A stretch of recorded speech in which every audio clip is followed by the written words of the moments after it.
Monsieur Kambabi. Est-ce qu'on peut l'accueillir avec des cris de joie ce soir?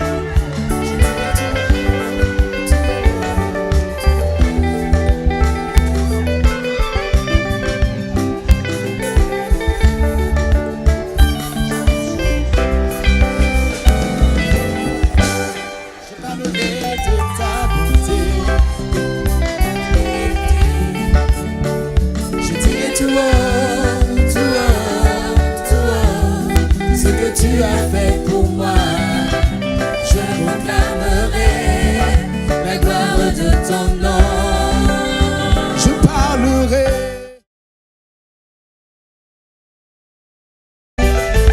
Le mariage est une institution divine à toi mon amour.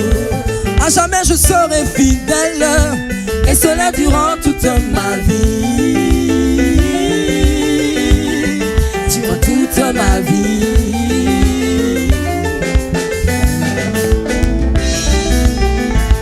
Le mariage est une institution divine à toi mon amour.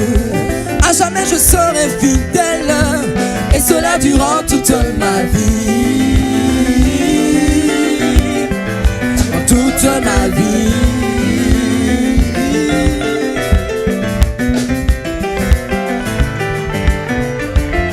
Alléluia.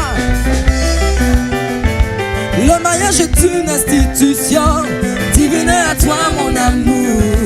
À jamais je serai fidèle, et cela durant toute ma vie. Dans toute ma vie.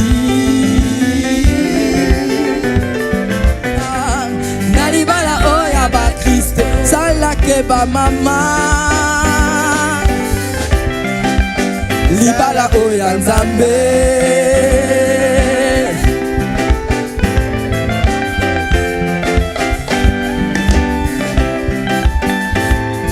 Jean-Pierre Yakatobina, Nalibala Oya ba Christo.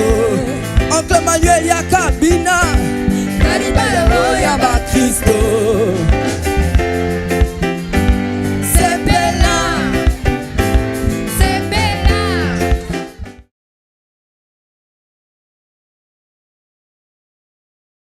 Dans cette atmosphère de joie, nous allons écouter le conseil divin.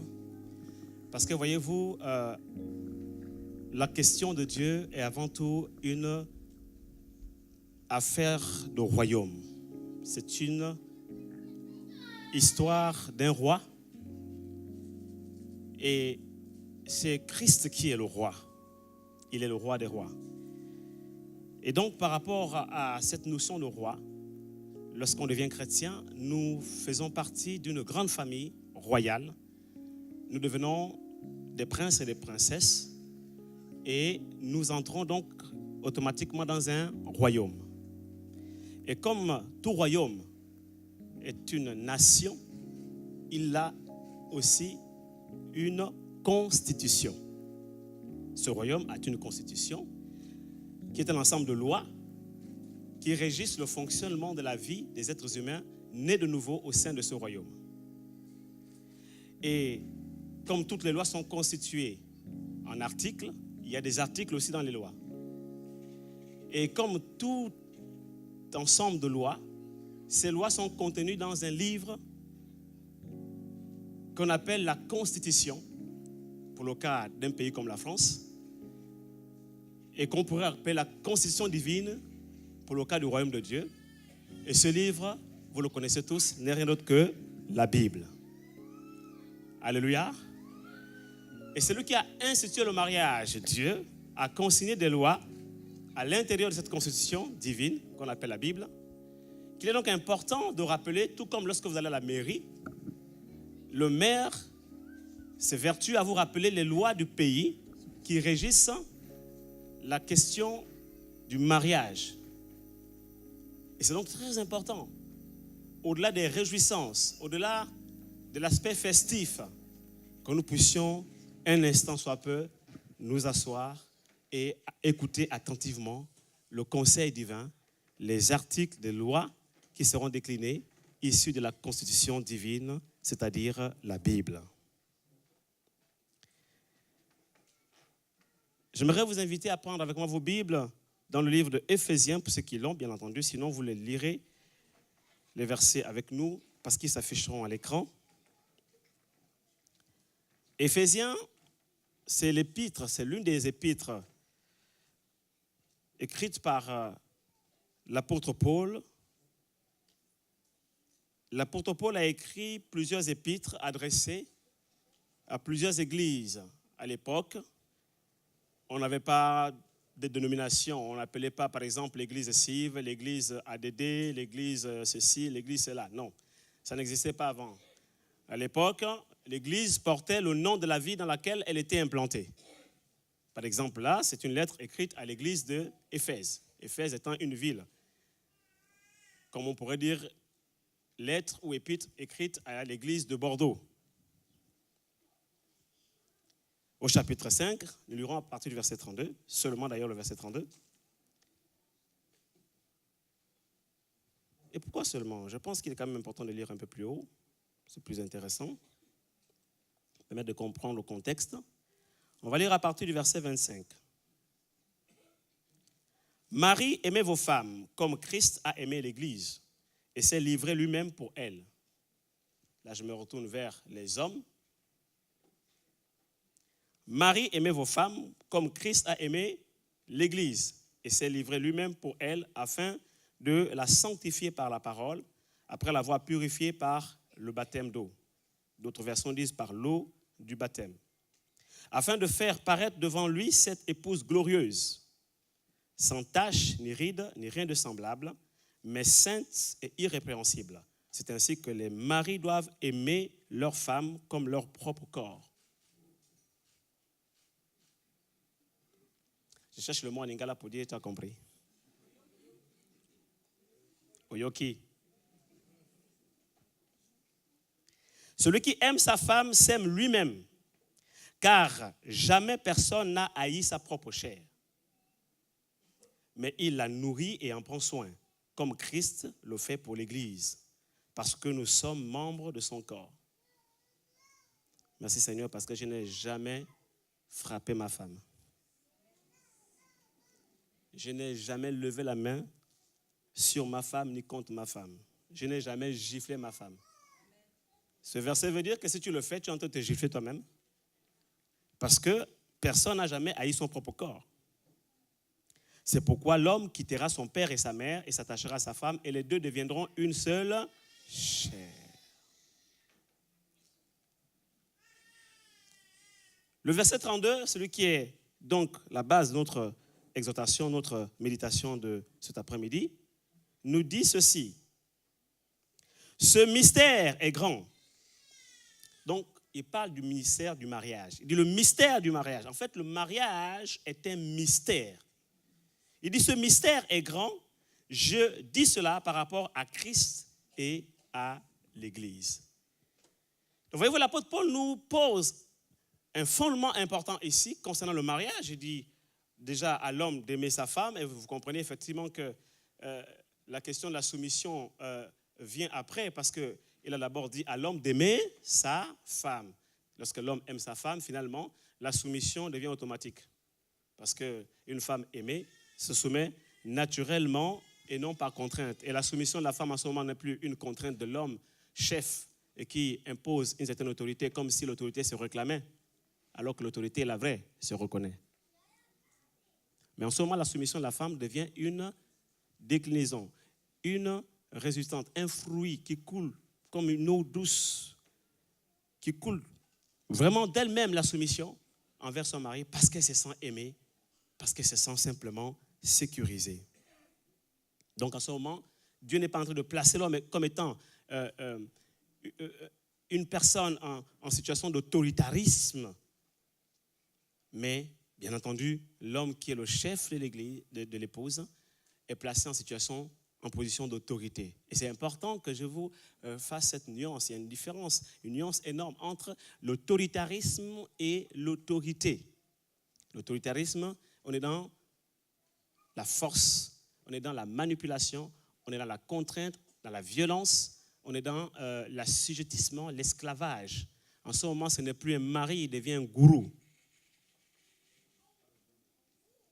Mais lorsque nous-mêmes, nous respectons Christ, puisqu'il est écrit, Dieu est le chef de Christ, Christ est le chef de l'homme, et l'homme est le chef de la femme. En ce moment, on n'exerce plus l'autoritarisme, on exerce une autorité qui est une résultante, qui découle du fait que nous-mêmes, on est soumis à Christ. Donc l'homme est soumis à Christ, comme Christ est soumis à Dieu. Alors l'autorité divine qui découle de Dieu, qui descend sur Christ, descend sur l'homme, descend sur sa femme après. Et donc finalement sur les enfants dans la suite. Ça nous rappelle l'histoire de ce centenier qui a dit à Jésus, il dit, j'ai des gens sous mes ordres. Quand je leur dis faites ceci, ils le font. Mais avant de dire ça, il précise au départ qu'il est soumis à des autorités. Il dit, moi je suis soumis à des autorités. Et quand je dis à mes subalternes ou encore à mes inférieurs, faites ceci, ils le font. En d'autres termes, ces inférieurs ou ces ouvriers lui obéissent par conséquent du fait que lui soit soumis à d'autres autorités au-dessus de lui. Ça, c'est très important. Je n'ai pas encore arrivé au cœur de mon message. Je ne fais que commenter les versets qu'on a lus tout à l'heure. Vous comprenez? Donc, il y a un ordre divin dans le mystère du mariage. Alléluia. Il dit, ce mystère est grand. C'est un mystère. On va essayer de comprendre ce mystère cet après-midi. Et je tiens aussi à m'excuser au nom de l'Église, parce que, voyez-vous, on essaie de faire tout ce qu'on peut faire et au mieux pour vous mettre à l'aise. Il y a des climatiseurs, mais quand on est tellement nombreux et qu'il fait très chaud, parfois ce n'est pas évident. Vous comprenez? Mais la joie que nous avons de partager ces moments avec nos frères et sœurs, et surtout notre frère Archange et notre sœur Janota, dépasse les limites et les éléments désagréables de la météo, n'est-ce pas? Parce que la joie qui anime nos cœurs ne va pas nous gâcher notre journée, ni encore notre soirée, pour tout à l'heure, n'est-ce pas? Voilà. Dis à ton frère à côté, à ton ami à côté, ne laisse rien, même pas la chaleur, venir te voler la joie que nous avons aujourd'hui de célébrer ensemble ce mariage. Alléluia. Il dit, ce mystère est grand. Ce mystère est grand. Quelqu'un dise mystère. Mystère. Dans mystère, il y a plusieurs lettres qui composent ce mot. Et on va essayer de décortiquer ça cet après-midi par la grâce de Dieu. Il y a la lettre M, la lettre Y, S, T, E accent grave, R et E. Ça fait combien? 7 comme le chiffre de la divinité. 7 comme le chiffre de Dieu. C'est déjà quelque chose de très important qui nous montre que le mariage n'est pas un hasard. Le mariage est une institution divine. C'est Dieu qui a créé le mariage et c'est lui qui l'a instauré. Et dans ce mystère se cachent beaucoup de secrets parce qu'un mystère, c'est un secret. Ce mystère est grand déjà par rapport à M. M comme marié. Ce mystère est grand par rapport aux mariés eux-mêmes. Pourquoi? Parce que seul Dieu est capable d'aller chercher des êtres différents, issus de familles différentes, de cultures différentes, d'éducations différentes, et parfois de parcours scolaires différents, et même de personnalités différentes, pour les mettre ensemble et former un couple, une seule chair. C'est un mystère, pourquoi? Parce que lorsque Dieu prend la femme, il prend l'homme, il dit, ils quitteront chacun leur père et leur mère, s'attacheront à l'un et l'autre, et les deux deviendront une seule chair. J'aurais bien voulu qu'ils me disent un seul esprit, je comprendrais, parce qu'effectivement, il y a une fusion de cœur, fusion de pensée, d'esprit. Mais Dieu va plus loin, il dit un seul corps. Je ne connais pas un autre endroit dans la Bible où il a été créé un être humain, si ce n'est dans le jardin d'Éden, lorsque Dieu lui-même a créé l'homme, l'être humain, fait de chair, issu de la poussière de la terre. Il a soufflé son esprit en lui et lui a donné vie, une âme vivante, et il a fait de lui un être vivant, il est devenu un homme. en dehors de cet endroit, de ce cadre, je ne connais aucun autre endroit où il a été mentionné dans la Bible qu'un homme a été créé. Cependant, dans ce passage, l'apôtre Paul, il dit, l'homme quittera son père et sa mère, s'attachera à sa femme, et les deux deviendront une seule chair. J'espère que quelqu'un comprend quelque chose ici. Il n'a pas dit qu'ils deviendront un seul esprit. Bien sûr qu'ils deviennent un seul esprit, un seul cœur, dans le sens d'un seul cœur. Mais il dit qu'ils deviendront une seule chair. Bien aimé, ce mystère est grand. Le mystère du mariage est grand. Pourquoi? Parce que par les liens sacrés du mariage, Dieu donne à cette institution la possibilité et la capacité de créer l'existence d'un autre être humain. Quelqu'un ne m'a pas compris ici. Regarde ton frère à côté, pose la question, est-ce que tu as compris quelque chose? Parce que je te vois là, on dirait que tu es un peu... Une seule chair, ce n'est pas un seul esprit. Dieu est le Père des esprits, n'est-ce pas? Lui s'en charge. Il fusionne les cœurs. La Bible déclare dans Ézéchiel qu'il enlève le cœur de pierre. Il met à la place un cœur de chair. Ça, c'est Dieu qui le fait. Mais ici, à travers le mariage, Dieu donne à l'institution du mariage le même pouvoir que lui. Le pouvoir de créer des êtres humains. Il dit, l'homme quittera son père et sa mère, s'attachera à sa femme, et les deux deviendront une seule chair. Ça veut dire qu'à travers le mariage, un autre être humain naît. Une autre chair prend naissance. C'est pourquoi il dit que tu ne peux pas frapper ta femme. Parce que tu frappes ta femme, tu te fais du mal à toi-même, puisque tu deviens un seul corps, une seule chair, un même être humain. C'est comme si tu te frappais toi-même et tu as mal. C'est ce qu'on a lu tout à l'heure. Okay? C'est-à-dire que c'est ton corps. C'est ton corps. Il prend deux êtres humains, créés à son image, à sa ressemblance. Et à travers les liens sacrés du mariage, lorsqu'on les unit, les deux deviennent un seul être humain. C'est ça que ça veut dire. Et par rapport à ce mystère, si tu as compris ce mystère, tu sais alors que tu n'es plus toi. Et que Janota n'est plus Janota. Mais que vous deux vous formez un seul être humain. C'est ça une seule chair, un seul être humain. On vous voit deux, mais le ciel vous voit un. On vous voit deux, mais l'enfer vous voit un. On vous voit deux, mais les anges vous voient un. On vous voit marcher à deux, mais les esprits méchants, les démons vous voient une seule personne, un seul être humain. C'est pour cela que tu ne peux pas te flageller. Tu ne peux pas te blesser toi-même. Sinon, tu ne t'aimes pas toi-même. Si tu n'aimes pas ta femme, tu ne t'aimes pas toi-même. Et pareil pour la femme, si elle n'aime pas son mari, elle ne s'aime pas elle-même. Parce que spirituellement parlant, divinement parlant, bibliquement parlant, et selon les lois divines établies dans la constitution du royaume de Dieu, vous devenez une seule chair, c'est-à-dire un même et seul être humain. Dis à ton frère, ce mystère est grand. Et tous les hommes ou toutes les femmes, parce qu'il n'y a pas que les hommes qui battent leurs femmes, il existe aussi des femmes qui battent leur mari. Oui, l'association des femmes battues est très connue, mais il existe une association qui est très peu connue, mais qui existe ici en France, c'est l'association nationale des hommes battus. Non, un homme qui bat sa femme n'a pas compris ce mystère d'une seule chair, d'un seul et même être humain. Une femme qui bat son mari parce qu'elle a fait karaté avant d'être chrétienne, elle est arrivée dans le Seigneur, elle a encore gardé quelques réflexes. Quand le mari veut parler comme ça, et le mari aussi, plus qu'il est inscrit à l'association nationale des hommes battus. Et la Bible nous dit que si tu n'as pas compris ce mystère, en fait, ceux qui font ce genre de choses, ceux qui commettent ce genre d'actes, n'ont pas réellement compris ce mystère. Il dit ce mystère est grand par rapport aux mariés eux-mêmes. Parce que vous devenez une seule chair. Vous appartenez l'un à l'autre. C'est le symbole de l'alliance. L'anneau, l'alliance. Quand on vous met l'alliance, est-ce que vous pouvez me dire à partir d'où cette alliance-là a commencé? C'est-à-dire que en dehors du fabricant, du bijoutier lui-même qui a fabriqué l'alliance, c'est-à-dire la bague, okay?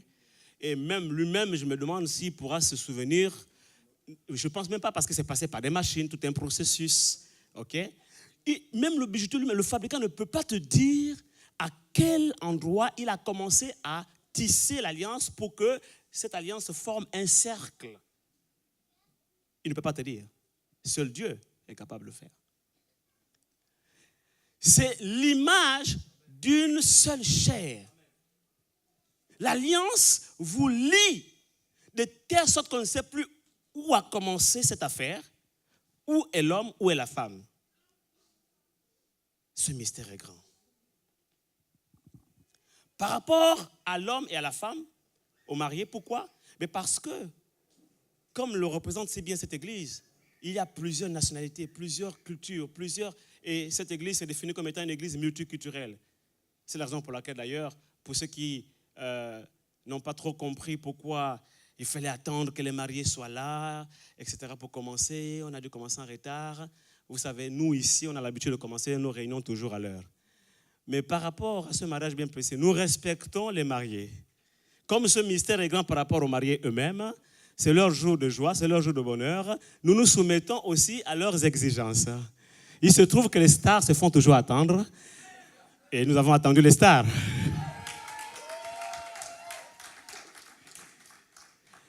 Mais au passage, nous nous excusons pour eux. Mais c'est leur jour de joie, n'est-ce pas? Ce mystère est grand.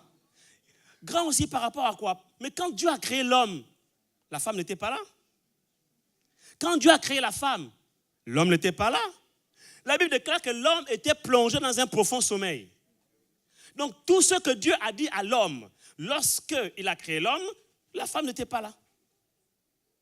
Ça reste un mystère pour la femme. C'est pour cela que parfois, nous les pasteurs, on a beaucoup d'entretiens pour régler certains problèmes de couple où l'un et l'autre, l'homme, la femme dit, mais vraiment cet homme, je ne le comprends pas. Mais ce mystère est aussi par rapport à la femme, parce que le jour où Dieu a créé la femme, l'homme n'était pas là, il était dans un profond sommeil, il a tiré de sa côte la femme. Et le chemin que l'homme a parcouru, la femme a parcouru avec Dieu, de l'endroit où ils étaient jusqu'à l'homme, l'homme n'était pas là.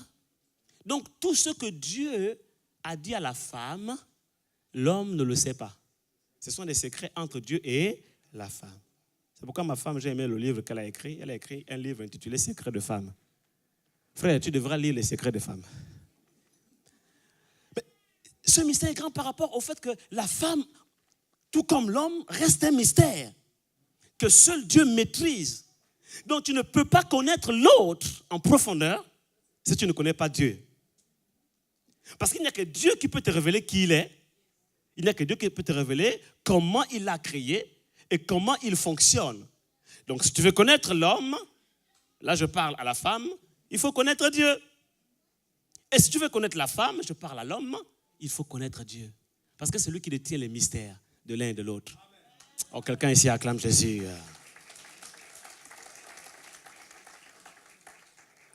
Vous savez, lorsqu'on était fiancés, mon épouse et moi, comme tout jeune, on a des moments de doute. Il n'y a pas que les jeunes. Hein? Je me posais des questions, je me disais, Seigneur, finalement, est-ce que c'est elle, est-ce que ce n'est pas elle? Il a fallu que je revienne au pied du Créateur. Et je me suis décrété 3 jours de jeûne et prière pour chercher la face de Dieu. J'ai prié, j'ai cherché, j'ai interrogé Dieu. Et Dieu m'a visité dans ma chambre d'université où j'étais. J'ai senti sa présence. Et il a clairement parlé à mon cœur. Et quand il a parlé à mon cœur, sa voix a dissipé tous mes doutes. Et surtout, il m'a révélé le cœur de mon épouse. Il m'a révélé son cœur, son intégrité, ses valeurs, ce qui faisait le socle même de sa personnalité. Et au vu de ces révélations, le doute est parti et est né dans mon cœur une ferme conviction, une forte conviction que c'était elle et pas une autre. Et ma confiance envers elle est née dans la présence de Dieu. Mon engagement envers elle est né dans la présence de Dieu. Et donc, quelles que soient les circonstances et les épreuves, les difficultés qui pourraient subvenir dans le couple, je sais seulement que c'est mon épouse. Comment vous l'expliquer? Comment l'expliquer aux parents? Comment l'expliquer à qui que ce soit? Je ne peux pas vous l'expliquer. C'est au fond de mon cœur. Je sais que c'est elle. C'est intime, c'est profond. Je sais, que je sais. C'est tout. Il y a des choses qu'on ne peut pas expliquer. Si tu expliques un miracle, ce n'est plus un miracle. Et cette affaire-là, c'est un miracle. Dieu change ton cœur, même si tu es un homme vraiment dur de caractère, une personnalité compliquée. Les femmes ne te supportaient pas. Quand tu rencontres la vraie, Dieu prend ton cœur de pierre, là, il enlève, il met le cœur de chair. Tu vas devenir un poète. Oh, quelqu'un ici acclame Jésus. Tu vas devenir un poète. Le matin, tu te lèves avec un poème. Le soir, avant de te coucher, un poème. Même les parents, la mère dit, hé, l'enfant là, c'est lui qui est devenu comme ça. En Afrique, on dira, la femme t'a mis dans une bouteille. Non, ce n'est pas la femme qui t'a mis dans, c'est Dieu lui-même qui t'a mis dans sa bouteille. Oh, quelqu'un ici acclame Jésus. Alléluia. Quelqu'un dit, ce mystère est grand. Par rapport aux mariés eux-mêmes, mais j'aurais tellement de choses à dire là-dessus, mais c'est l'objet d'un séminaire. Et rien que ce petit mot, la mystère, c'est l'objet. Là, je fais court à cause du temps et de la chaleur. La deuxième lettre, c'est la lettre Y. Y comme Yeshua Mashiach. Yeshua Mashiach, c'est le nom hébraïque de Jésus, qui signifie l'Éternel est mon salut. Bien aimé, ce mystère est grand par rapport à Yeshua Mashiach. C'est pour cela qu'il est écrit, ce mystère est grand par rapport à Christ. Par rapport à Christ. Pourquoi? Parce que si Jésus-Christ n'est pas au centre d'un mariage, ce mariage est susceptible d'être voué à l'échec. Jésus-Christ est la parole. Et il est écrit qu'au commencement était la parole. Et la parole était avec Dieu et la parole était Dieu. Ça veut dire que Yeshua Mashiach, la présence de Yeshua Mashiach dans votre couple garantit la présence de Dieu. Car il est écrit qu'au commencement était la parole et la parole était Dieu elle-même. En elle était la vie. Ça veut dire que Yeshua Mashiach vous garantit la vie dans votre couple. Pas la mort, la vie. Et des foyers dans lesquels je suis rentré, je n'ai pas besoin de prophétie pour savoir que, de révélation, de vision pour savoir que ça ne va pas. Tu entres dans un foyer, dans une maison, tu sens que ça ne va pas. Parce que l'atmosphère, c'est la mort. Et des fois, je me dis, mais comment les enfants font pour grandir dans un tel foyer, dans une telle atmosphère? C'est la mort, il n'y a pas de vie, il n'y a pas de sourire. Tu vas chercher le sourire. Tu regardes entre monsieur et madame, tu sens l'électricité dans l'air. Mais quand Jésus est au centre, il y a la vie. Alléluia. En elle était la vie. Et la vie était la lumière qui éclaire tous les hommes. Yeshua Mashiach, c'est la lumière.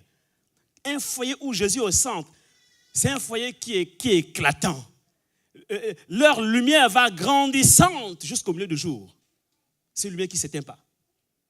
Vous entrez dans un tel foyer, vous sentez la lumière de Dieu. Vous sentez la présence de Dieu. Voici de tels couples. Ce sont de tels couples que Dieu veut que nous puissions bâtir sur la terre.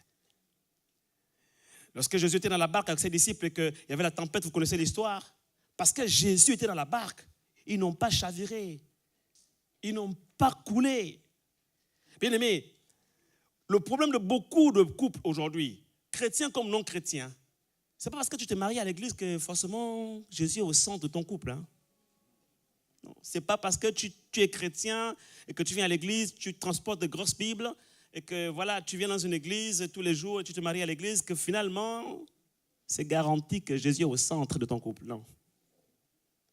Jésus est au centre de ton couple quand tu choisis toi-même de mettre Jésus au centre de ton couple. Le premier miracle que Jésus fait, c'est un mariage, n'est-ce pas?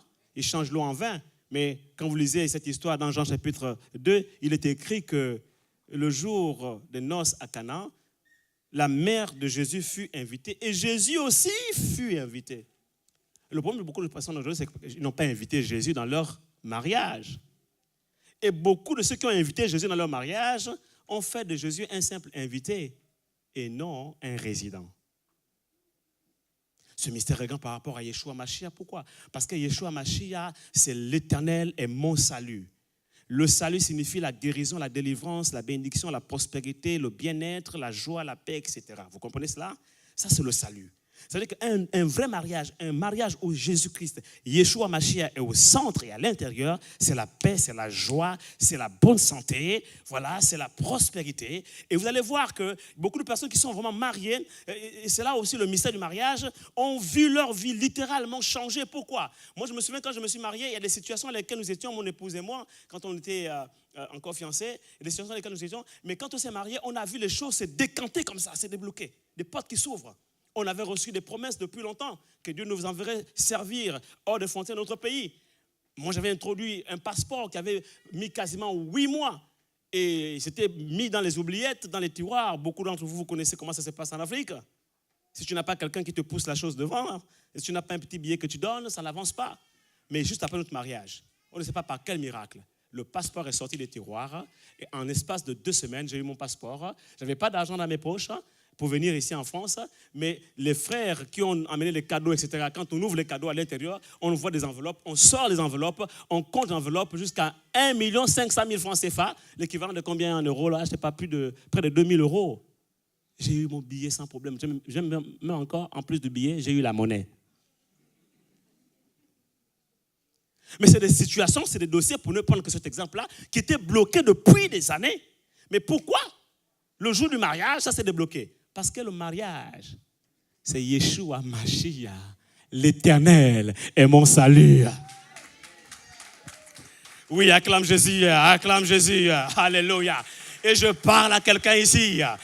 Si dans ta famille, on a dit, voilà, les femmes ne font pas d'enfants parce qu'il y a un serpent qu'on appelle Mbumba, mais quoi, je ne sais pas trop, qui attache les ventres des femmes, etc., ne t'inquiète pas. Tu es né de nouveau, tu es chrétienne. Il y en a qui t'ont dit, tu es vraiment sûr, hein?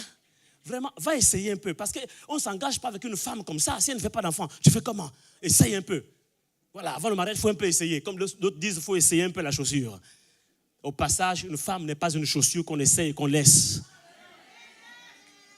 Pareil, un homme n'est pas une chaussure qu'on essaie pour voir s'il fait des enfants ou pas, qu'on laisse.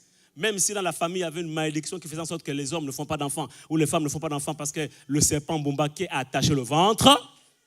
Le jour où tu te maries et que Yeshua Mashiach est au centre de ton mariage, l'Éternel est mon salut. Ton ventre va s'ouvrir. Il va libérer tes entrailles au nom puissant de Jésus. Il va enlever la stérilité et à la place, il mettra la fécondité. Et si tu crois que Jésus est l'Éternel, ton salut, tu peux acclamer Jésus. Amen, amen, amen.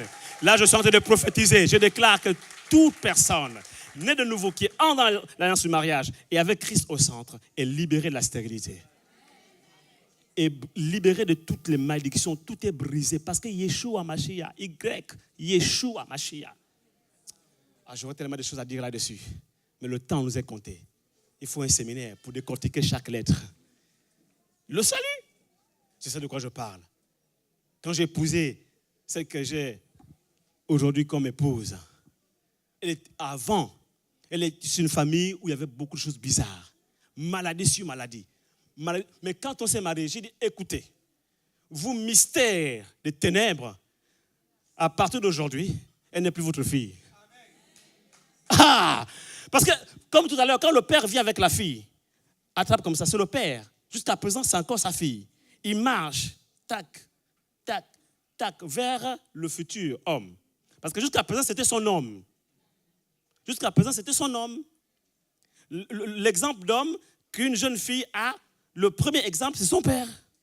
Voilà pourquoi les hommes doivent faire très attention. Faut pas, si vous commencez à battre votre femme devant votre fille, eh bien, elle va savoir, ah non, c'est ça le mariage. Hein?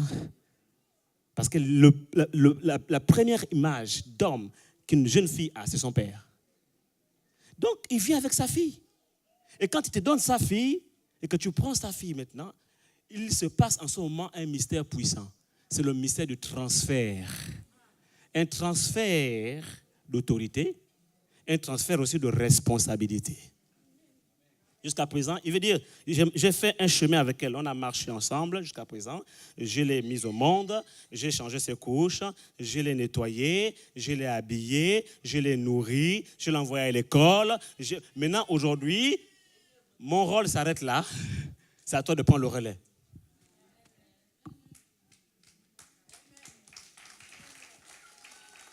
C'est la vérité, oui ou non?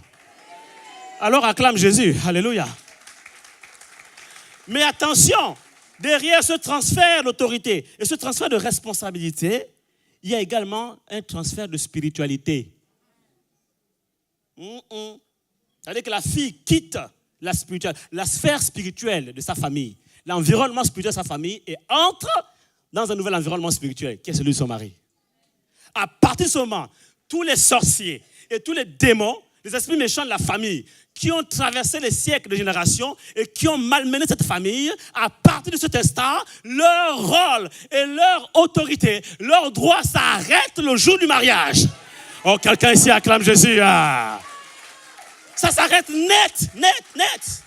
Terminé. Il y a un changement de tutelle. Il y a un changement de couverture spirituelle. Oh my God. Et j'ai parlé, j'ai dit c'est fini. C'est fini.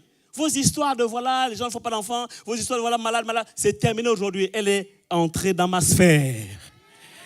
Et il est écrit, lorsque un méchant entre dans une maison, il ne peut pas piller cette maison sans au préalable avoir lié l'homme fort. Je suis l'homme fort de ma maison. Avant d'atteindre ma femme, vous devez d'abord me lier moi. Oh, mandarabashakataramaya. Alléluia. Vous ne pouvez pas entrer dans ma maison, atteindre ma femme, atteindre mes enfants sans m'avoir lié au préalable. Je suis là devant la porte. Le berger est la porte des brebis, n'est-ce pas? Je suis le pasteur de ma maison. La première église que Dieu me donne, c'est ma maison. Je suis le berger de ma maison. Je suis la porte. Je ne peux rien laisser entrer dans ma maison. Non, pas de présence étrangère, ni de feu étranger, ni d'alliance étrangère. Je refuse au nom puissant de Jésus. Oh, acclame. Acclame Jésus là où tu es. Et j'ai parlé ce jour. J'ai dit maladie, out, dehors. Pas dans ma maison. Sorcellerie, dehors. Pas dans ma maison. Stérilité, dehors. Pas dans ma maison. Maladie, dehors. Pas dans ma maison. Alors quelqu'un ici acclame Jésus. Alléluia. Pauvreté, dehors. Chômage, dehors. Difficulté, dehors. Malheur, dehors. Tristesse, dehors. Angoisse, dehors. Infirmité, dehors. Régression, dehors. Dépression, dehors. Et tout feu étranger, dehors. Quelqu'un ici acclame Jésus, alléluia. C'est ça le mariage, mon frère. Il y a un transfert d'autorité, un transfert de responsabilité, un transfert de spiritualité. Elle quitte la sphère de sa famille. Elle quitte une couverture spirituelle. Elle entre dans une autre couverture spirituelle. C'est pourquoi l'homme doit faire attention. Il doit faire, parce que c'est pourquoi les sœurs, vous ne devez pas épouser n'importe quel homme. On n'épouse pas un homme seulement parce qu'il est costaud comme archange. Il a les tablettes de chocolat. Il marche avec la taille d'un mannequin. Bien-aimé, sœur, c'est ça que tu suis. Le jour où vous allez traverser le désert, les épreuves, dans le désert, il fait très chaud. Les tablettes de chocolat vont fondre. Quelqu'un ici acclame Jésus. Ah! Maintenant, quand les tablettes de chocolat vont fondre, sur quoi vas-tu t'appuyer? Ça que tu vois là, ça commence à sortir ici, là. Les mousses. En plus, tu prépares très bien. Maintenant, il a du mal à jeûner. Maintenant, c'est comme ça. Tu regardes, c'est pas le même que j'ai épousé. Hein. Tu commences à lui envoyer des petits messages là quand tu voudrais dormir, que ça pousse, hein? Et tu fais, quoi? Ça pousse de quoi?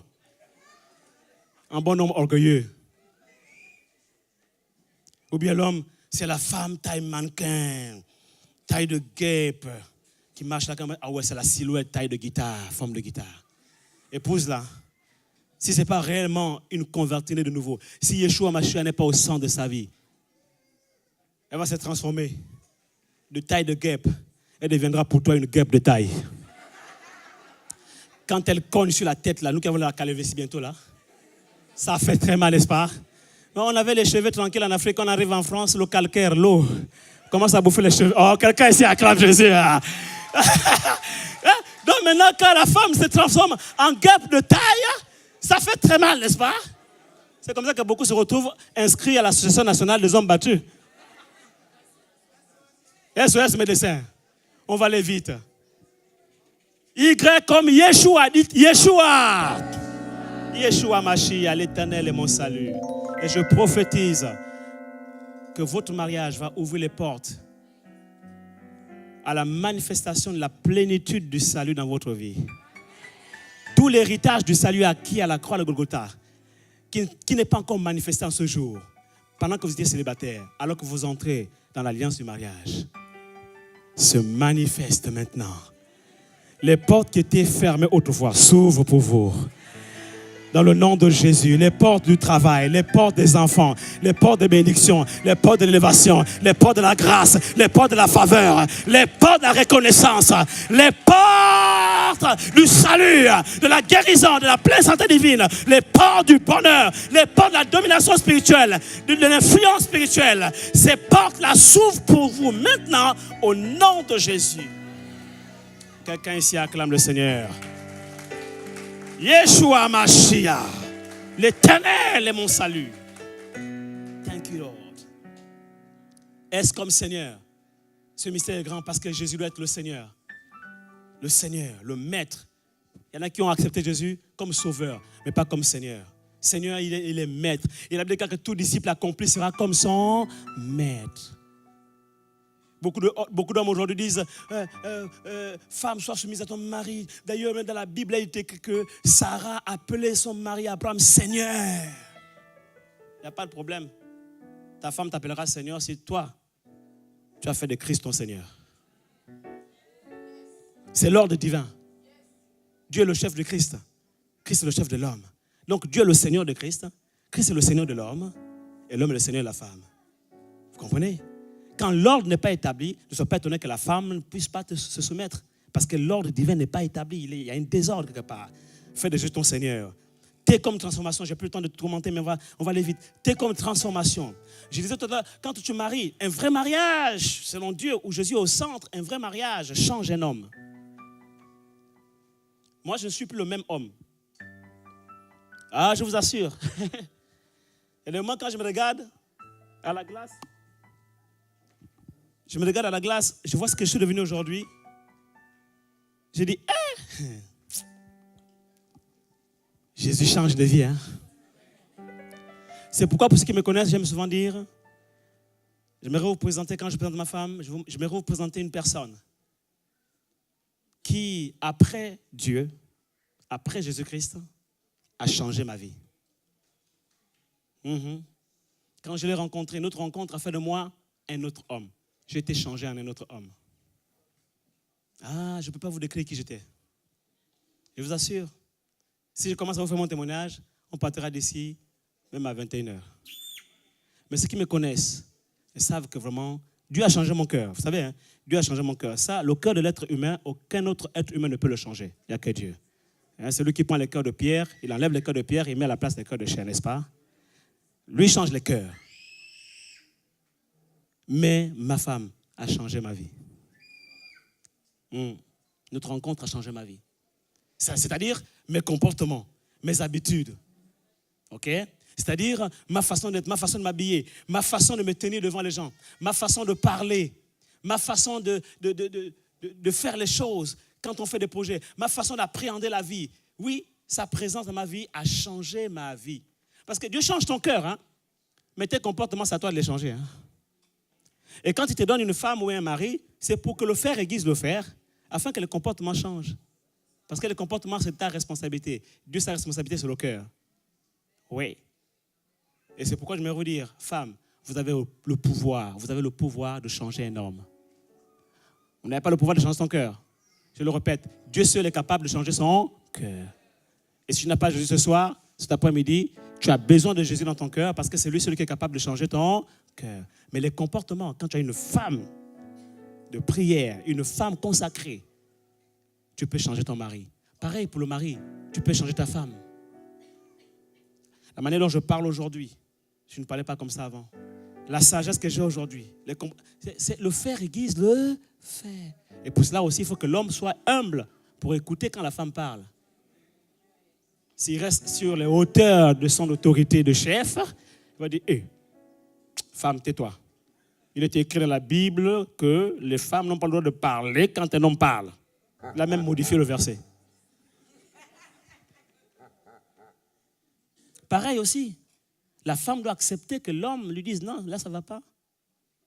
Je connais un couple où la femme était tellement amie. Quand elle s'est mariée, elle croyait qu'elle n'avait pas encore intégré qu'elle n'est plus célibataire. Cinéma, resto avec les amis. On me sent entre nous filles, soirée pyjama. Sœur, c'est fini les soirées pyjama. Les soirées pyjama, c'est fini, sauf d'un commun accord. Voilà, s'il est d'accord, tu peux aller faire soirée pyjama avec tes amis. Mais on est qu'entre nous, filles, oui, il n'y a pas de problème. Mais là, maintenant, tu es marié. Oui, que les hommes acclament Jésus ici. Oui, parce que j'ai trop tapé sur les hommes, n'est-ce pas? Maintenant, on va un peu taper sur les femmes. Il n'y a pas besoin de s'intégrer. C'est réglé. Ah, on acclame Jésus alors. Amen, amen. Mais pareil pour les hommes. Tu es habitué, tu sors du travail, il fallait que tu t'arrêtes quelque part pour aller boire un coup du jus, je vais dire. Non, parce que toi, tu ne bois pas le vin, n'est-ce pas? Là, tout le monde me regarde. Ah? Non, mais c'est pas ce que je veux dire.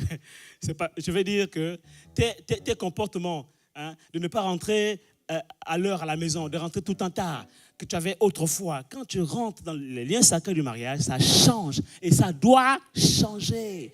Tu es maintenant un responsable, tu es une personne à la maison, c'est fini. Ce n'est plus pareil.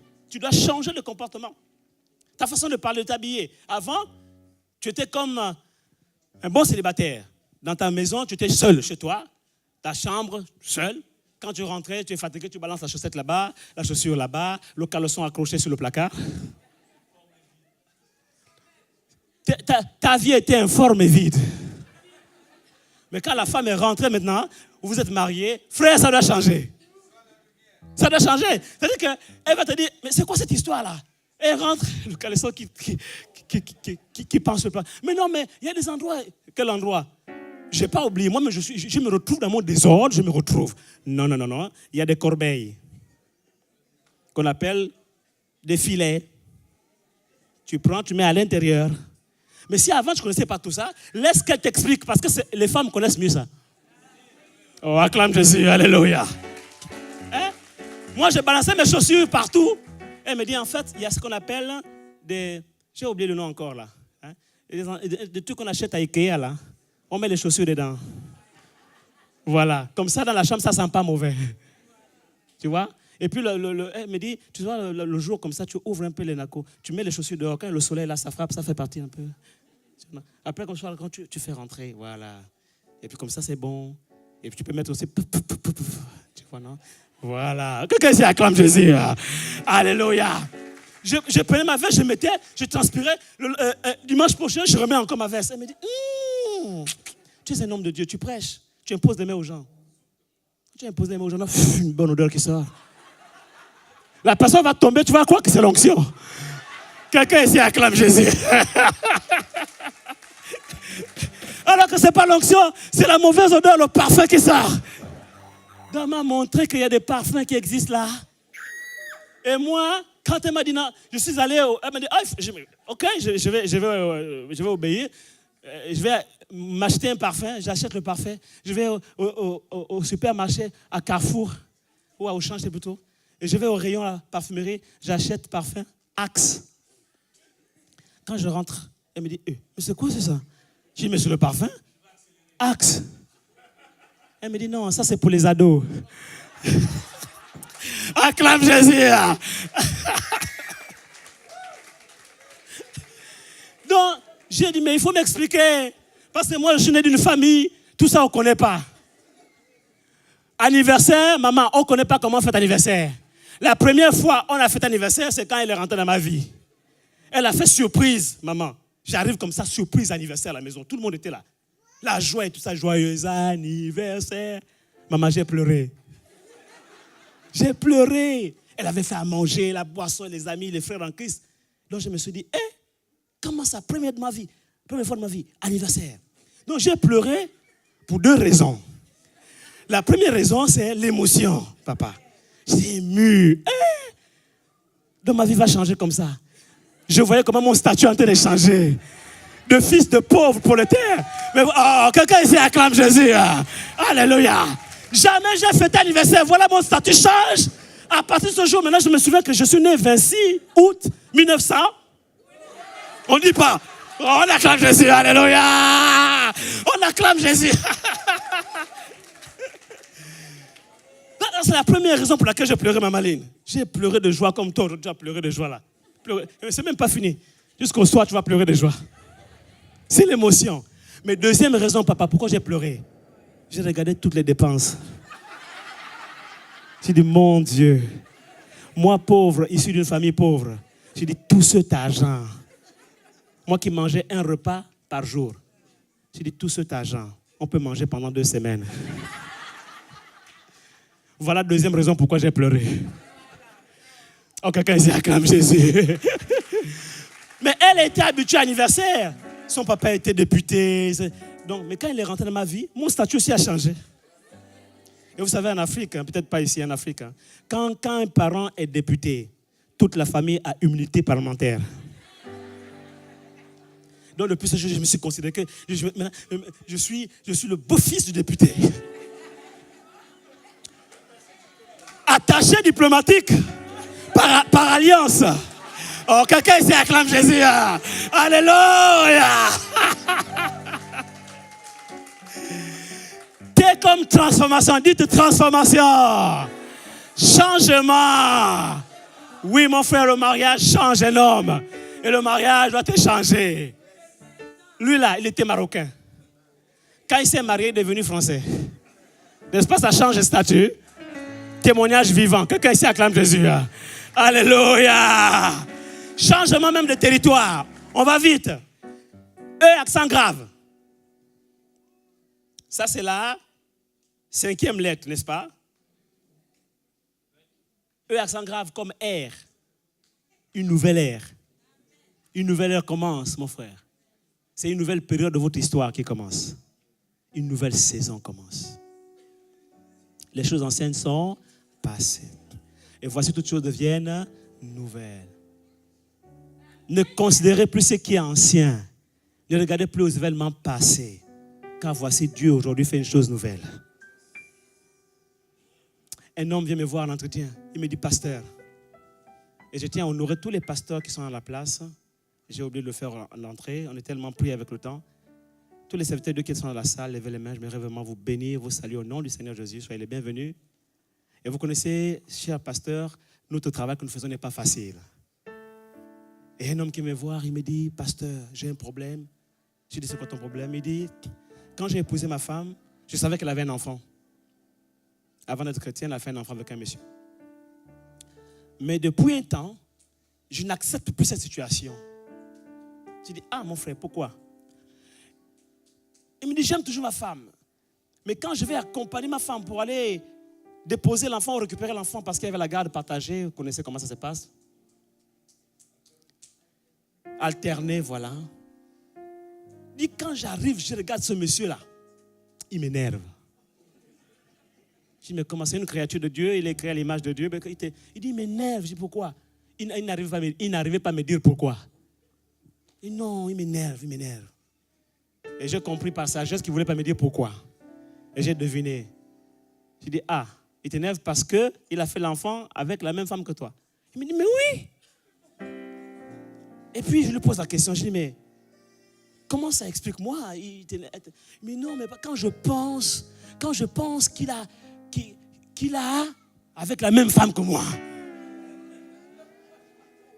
Non, ça m'énerve. Je dis, ah, non, ce n'est pas l'homme qui t'énerve. C'est quand tu penses. Il dit, oui, quand je pense. Il dit, ah, mais il ne faut pas penser, frère. Les choses anciennes sont passées. Oh, quelqu'un ici acclame le Seigneur. Alléluia. C'est une nouvelle ère qui commence. Une nouvelle histoire. Ce n'est pas la même histoire. Une nouvelle époque de votre histoire. Et le Saint-Esprit m'a donné la sagesse. Parce que je fouille dans la Bible, je ne trouve pas un verset que je peux lui donner pour calmer son cœur. Mais le Saint-Esprit me donne la sagesse. Il me dit, mais en réalité, cet homme n'a pas compris que le monsieur là qui a fait l'enfant avec... en fait, Les deux n'ont pas connu la même femme. Je dis, comment ça? Et le Saint-Esprit m'explique que non. La femme qui vient, dis-lui ça, que la femme qu'il a épousée là, c'est la nouvelle création. Parce que si quelqu'un est en Christ, il devient une nouvelle créature. Les choses anciennes sont passées et voici toutes choses deviennent nouvelles. Et je l'ai regardé, j'ai dit, mon frère, j'ai une bonne nouvelle pour toi. Il me dit, dis pasteur, Théa. Et je lui dis, la bonne nouvelle que j'ai pour toi, c'est que vous n'avez pas épousé la même femme. Il me dit, comment ça? Je lui dis, parce que lui qui a fait l'enfant avec la sœur, en fait, il a épousé le vieil homme. Ça, c'est le vieil homme. Mais le vieil homme a été crucifié à la croix. Aïe, aïe, aïe, aïe, aïe, aïe, aïe, aïe. Le vieil homme a été crucifié à la croix. C'est terminé. Quelqu'un est en Christ, il devient une nouvelle créature. Lui, il a épousé le vieil homme. Toi, tu as épousé la nouvelle créature. Et toi, tu dois être heureux. Pourquoi? Parce que tu as épousé la meilleure. Oh, acclame Jésus. Ah, tu as épousé la meilleure. C'est une nouvelle ère. Dites une nouvelle ère. Une nouvelle époque de votre histoire qui commence. Avec une nouvelle personne. Quand je vais au pays, mes amis d'enfance me regardent. Ils m'appellent par mon petit nom. Je ne réponds pas. Ils me disent, mais je ne réponds pas, je marche. Mais tu ne me reconnais plus? Je dis non. Mais moi je te reconnais. Tu t'appelles Tajine? Non, c'est pas moi. Mais tu es tel. Mabson, c'est toi. En fait, au passage, mon nom c'est Mabwadi. Donc, comme tout ado jeune, on se prenait un peu de petits sobriquets. Et l'un de mes sobriquets, c'était Mabson. Mabson. Mabson, je ne réponds pas. Mabson, je ne réponds pas. Il vient de moi, mais c'est toi Mabson? Non, je dis non, c'est pas moi. Il dit, mais c'est toi. Je dis, c'est pas moi. Pourquoi? Parce que Mabson est mort à la croix. Je suis une nouvelle créature. On acclame Jésus. Alléluia. S'il était voleur, tu n'épouses pas le voleur. Le voleur est mort à la croix. S'il était menteur, ce n'est pas le menteur que tu épouses. Si elle était prostituée, ce n'est plus la prostituée que tu épouses. Bien-aimé, c'est une nouvelle créature.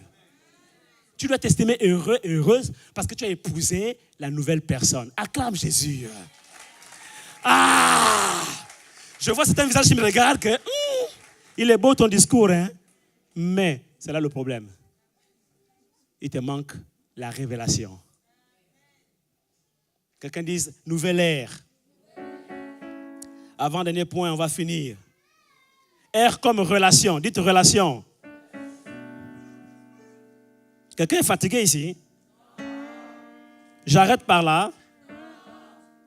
On va se réjouir, on va danser, on va boire. Relation. Chers parents, chers amis, écoutez, dans la vie, il faut noter qu'il y a 3 types de relations. Il y a des relations par saison. Et qu'il y a des gens qui viennent dans ta vie et qui repartent. C'est par saison. Et puis il y en a même qui viennent pour un but et puis ils repartent. Dieu connaît toutes choses. N'essayez jamais de retenir une relation qui a déjà expiré. Et ne rentrez jamais dans le mariage avec le souvenir d'une ancienne relation. En Christ, quand on se marie, il n'y a plus de ex. Oh, mon ex, c'est fini. La nouvelle création n'a pas de ex. La nouvelle créature n'a pas de ex. C'est un nouvel être humain qui commence maintenant. Au moment où tu es né de nouveau, il n'y a pas de ex. Donc, c'est le genre, tu croises ton ex ou ta ex, elle te regarde, hé, mais je ne te connais pas. Oh, mais, non.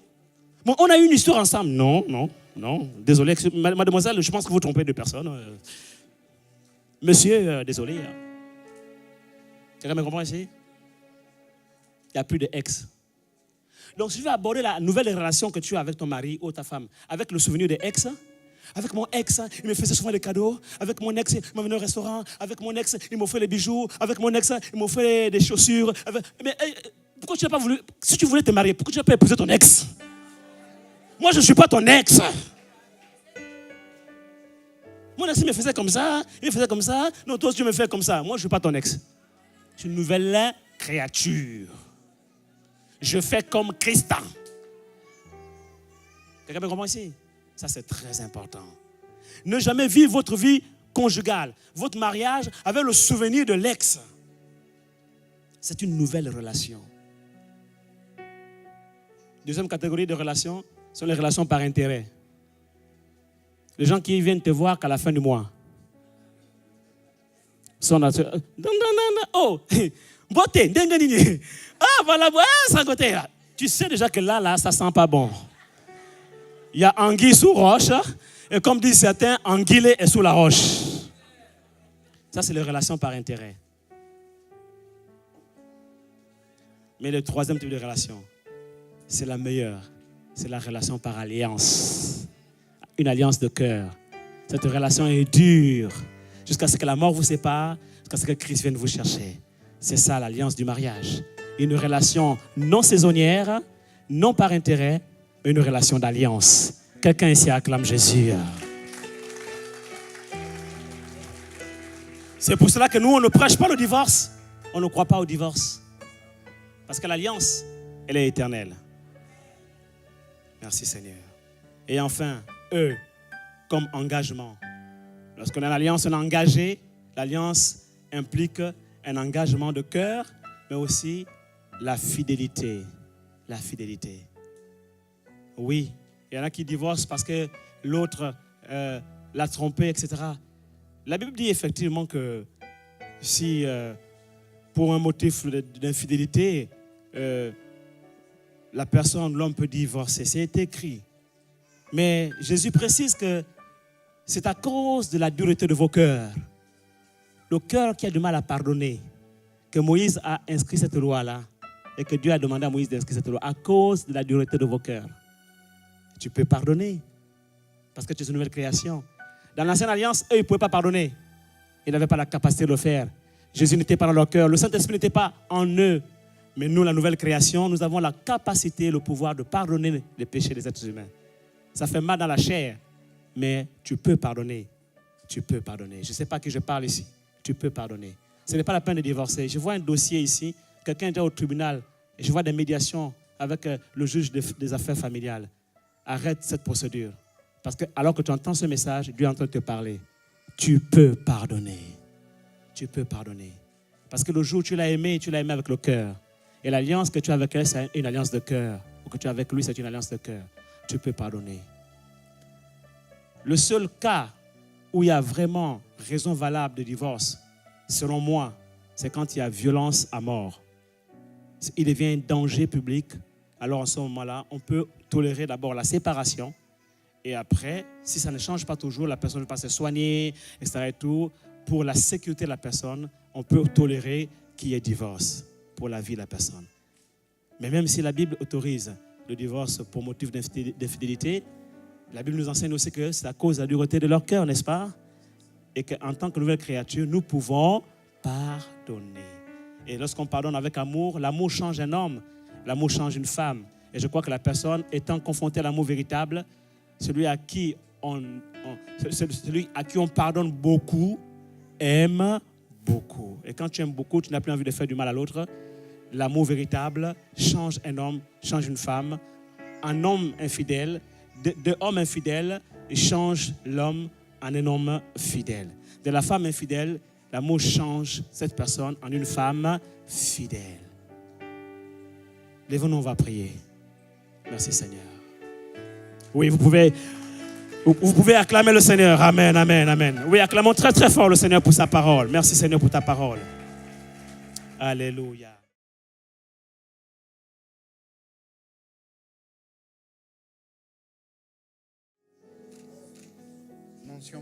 Dieu vivant d'Israël, toi Elohim, le Dieu créateur du ciel, de la terre et de l'être humain, l'homme et la femme. Toi qui as institué le mariage comme étant une institution divine, sacrée. Tu nous as appris ou rappelé encore cet après-midi les fondements spirituels qui font de cette institution un mystère par rapport aux mariés, par rapport à Christ et par rapport à bien d'autres choses qui composent et consolide cette alliance qui est une alliance de cœur, mais une alliance éternelle. Aujourd'hui, nous avons été éclairés, plus que jamais, nous sommes conscients que l'engagement que nous prenons de nous marier n'est pas une chose à prendre à la légère, mais c'est un engagement, un acte fort, profond, qui revêt une grande portée spirituelle par rapport à Christ et par rapport à l'Église, car le mariage d'un homme et une femme selon Dieu doit révéler l'alliance que Christ a avec son Église, son peuple. Une alliance excellente parce qu'elle est basée sur les meilleures promesses et scellée par le sang de Jésus-Christ. C'est pourquoi en ce jour, devant le ciel, devant les hommes et toutes les entités spirituelles invisibles, de lumière comme de ténèbres, Alléluia, nous venons déclarer dans le nom de Jésus la bénédiction de l'Éternel, oui, qui seul enrichit, oui, et qui n'est suivi d'aucun chagrin. Oui, cette bénédiction qui seul vient de l'Éternel, c'est-à-dire d'en haut du ciel, nous venons la déclarer et la proclamer solennellement, oui, sur Archange et Janota. Oui, dans le nom de Jésus, nous venons bénir ce couple, nous venons bénir ce mariage.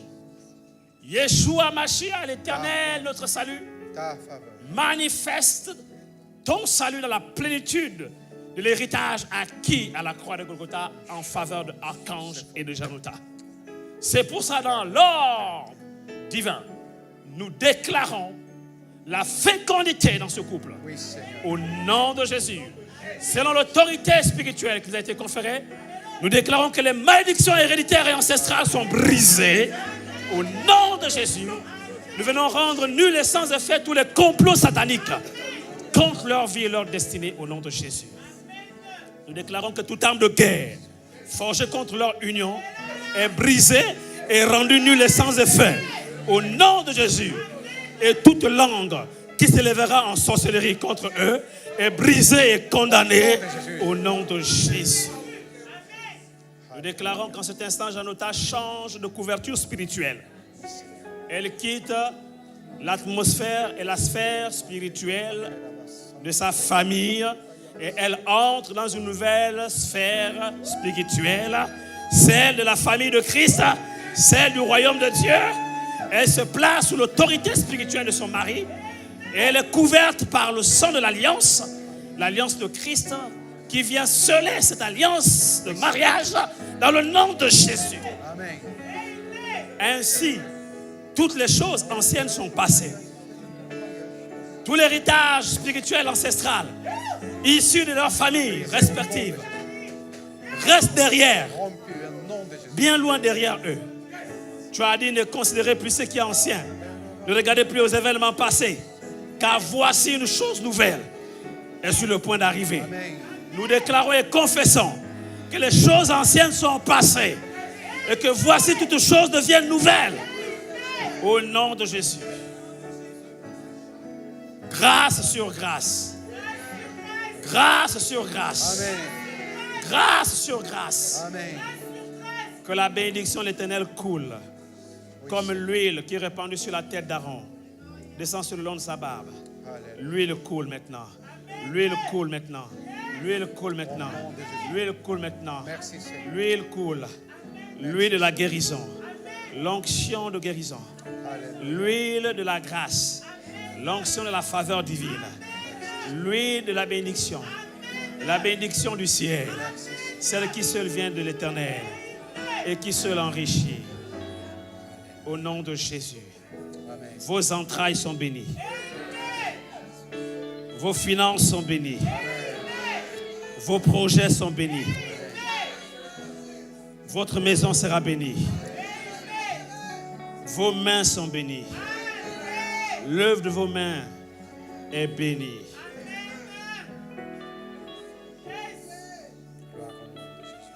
Le fruit de votre travail est béni.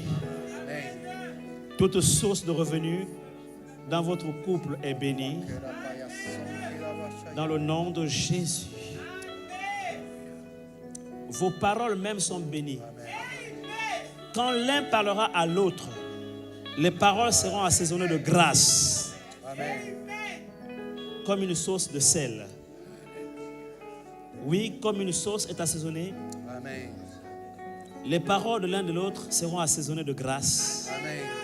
Ne seront que bénédictions l'un pour l'autre. S'encourager mutuellement. Nous chassons les paroles blessantes. Amen. Nous chassons les paroles humiliantes. Nous chassons la mauvaise semence. Nous appelons la semence la bénédiction. Dans vos entrailles, dans votre couple, dans vos paroles, dans tout ce que vous êtes et dans tout ce que vous ferez. Et dans tout ce que vous construisez ensemble. Merci Père éternel. Et par le sang de l'agneau, nous rassemblons toutes ces prières faites en cet endroit et nous venons sceller cela. Merci Seigneur. Par le sang de Jésus, Amen. l'agneau de Dieu. Selon qu'il est écrit, ce que vous lierez sur la terre sera lié au ciel. Alléluia. Nous déclarons ce jour que ce que nous avons scellé sur la terre, en ce lieu, par le sang de Jésus, est scellé dans le ciel. Au nom de Jésus. Amen. Amen. Amen. Woo. Alléluia. Merci Seigneur. Alléluia. Merci Seigneur. Alléluia.